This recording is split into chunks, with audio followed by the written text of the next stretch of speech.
This is Twit. It may already feel like a distant memory thanks to the dizzying velocity at which we navigate memes and trends online, but it's only been about 2 weeks since everyone participated in the 10-year challenge. That's where people, if you remember, would share their profile pic from 10 years ago right next to their profile pic from today. It was all good, clean, wow, look how much I've changed fun. But Kate O'Neill challenges us to think differently about it, and she joins us now. Welcome, Kate. Hey, welcome. Thank you. Thanks for having me. Absolutely. It's great to get you on. I'm happy we can make this work out. So you wrote an article for Wired last week where you dove into the possibility that a challenge such as this could actually be something, I don't know if sinister is the right word, but something beyond what people think it is just good, clean fun, maybe something more than just simple nostalgia. Tell us a little bit about your original thesis in that article. Sure. So, originally it was, I'd say it was more of a thought experiment than a thesis. And right. One of those types of things that you tweet as an observational hypothesis. And I didn't expect it to really take off the way it did. But the idea was, you're providing this two photos side by side. It's a sort of curated data set of what people looked like 10 years ago and what they look like now. And what I played out was, what if someone collected all this data and used it to train an algorithm on age progression for facial recognition? And that turned out to be a wildly popular idea. And we got to explore a lot of related concepts around it. And I'm glad that people are having this discussion. It seems like such an important thing for us to dig into. So is there a part of you that wonders if, like, by saying that, light bulbs went off for people and they're like, wait a minute, we could totally do that. Let's collect all the data set and do that. So it's my fault now. Yes.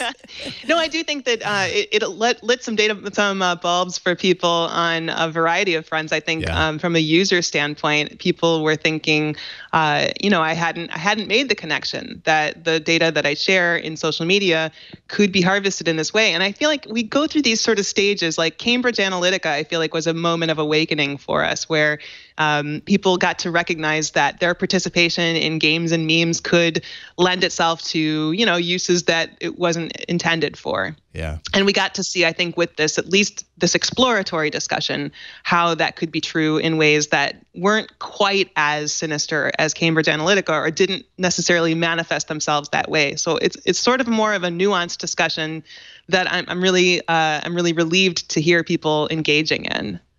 So what did you make of Facebook's response? Like, they felt like they needed to come out and say, no, this is just a harmless meme. We didn't start this. It was natural. What do you make of them feeling like they had to come out and say that? I do think it's kind of funny. It was I think maybe unprecedented that a company like Facebook would make a public declaration in the comment of a tweet. So that was on the Wired editor's tweet of the story. I don't know quite why it began to be so commonly associated with an accusation that Facebook had engineered this thing from the beginning. But clearly that was a misconception that went wild. As I explained, I wrote a blog post on my site, koinsights.com, and sort of explained, like, I don't think that matters, whether it was Facebook or not, whether someone designed it from the beginning as a way to collect this data set or not. It began to be that data set. And that's more the point, is that there's a certain type of participation online that follows a pattern that once we're asked to participate in a meme or a game that's, structured in a certain way and asking us to provide a certain set of data, I think that's when we should begin to be, a little bit wary and looking a little askance at, who could collect this data, who, not necessarily who has asked us for this data, but who could collect this data and how could it be used beyond how we intend it to be used. Yeah, it's one thing to read your original article and think, oh, Facebook did this, or may have done this on purpose. Obviously, that very, very likely was not the case. The other way to look at it is challenging us as internet users for however many years we've been online. We've become so comfortable with sharing all this information and not thinking about what exactly it can be used for. Now we're hearing about this a lot more and having to reanalyze this. It's almost like that's becoming more mainstream to do that, for just the everyday person to think, whoa, wait a minute, I get all this stuff for free, but at what cost? And that to me seemed like the big message here is this is fun and it's enjoyable to do this, and it's very interesting to see these photos side by side, but think one step further and understand what could actually possibly be done with this in a worst case scenario. 100%. I think that the world we were living in, 10, 15 years ago, when most people got on social media and began to participate in online fora more frequently, was a world in which the greatest caution that we were mostly providing people was, watch out for what you share, because it might come back to bite you if you go for a job interview or if you run for political office or something like that. And we're in a different time now. The technology has progressed, and the amount of data collected at every turn in our lives has progressed. And I think the conversation needs to become more sophisticated so that people can become more sophisticated in the way they approach the technologies and their participation around technology. Sure. There's so much potential for technology to do good for us, to help our lives and improve human, quality of life and the convenience of resources and access to things, and just so many ways. I think that AI and automation and all types of emerging technologies can improve human life. But I think we also need to be having the conversation about the ways that it can go wrong, so that we can put sort of guardrails around it and make sure that we're making the right protections happen, and having the right level of awareness about it, so that those things don't happen, the bad things don't happen, and the good things do. Mm-hmm. So there's a lot of people talking about regulation and privacy regulation. Tim Cook, for example, a lot of other people really bringing this to the forefront. But you sort of teach people how to manage their own data themselves to keep it private. And is that even possible? Like, I sort of feel like I've given up kind of managing my own data. It's like I feel like everything's out there. Am I giving up too soon? Well, I think there's a three-pronged part of the discussion. One is that I think we need to think about the ways that companies use human data. And companies need to have a level of ownership and responsibility of the data that they collect that is human data, and have an accountability for treating it with respect and using it wisely and toward business purposes that are aligned with the human outcomes that they serve. And then government needs to be part of the discussion, because those incentives aren't necessarily always going to be there for business sort of out the gate. So government can certainly step in and has a role in providing legislation and regulation that help ensure those incentives that are for the best outcome of humans. And then that third piece is that I think we do all need to have an increasing level of ownership and accountability for our own behavior and our own data management. And there's ways that I think that's going to evolve in terms of how we empower people to sort of gather all of our data assets. We're seeing experiments with that around the world, and even Will.i.am was proposing in this last week discussions about sort of monetizing data, or providing a structure where people have an incentive to own their own data in different ways. I know the GDPR in Europe has sort of leveled up this conversation. And I just spoke in Amsterdam in December, and they're talking about these very forward-looking ways of providing transparency of data to consumers and people in general. So I think there's a lot of sort of multi-nodes of conversation that are happening and need to happen in order to make sure that we're set up for the next evolution of technology and human relationship to it. I want to take a step back and go back to this age progression thing, because I thought I also kind of found it interesting. Like, that's just not something that I've ever considered as far as like face recognition. We're starting to get more and more used to this. Facebook has it embedded in their settings. You can turn on or off face recognition so that you're notified when your face happens to appear in somebody else's feed. And I get that. But what exactly could something like age progression at its core, how could that be used in a good way or in a bad way, based on this kind of like 10-year challenge data set that you were talking about? Yeah.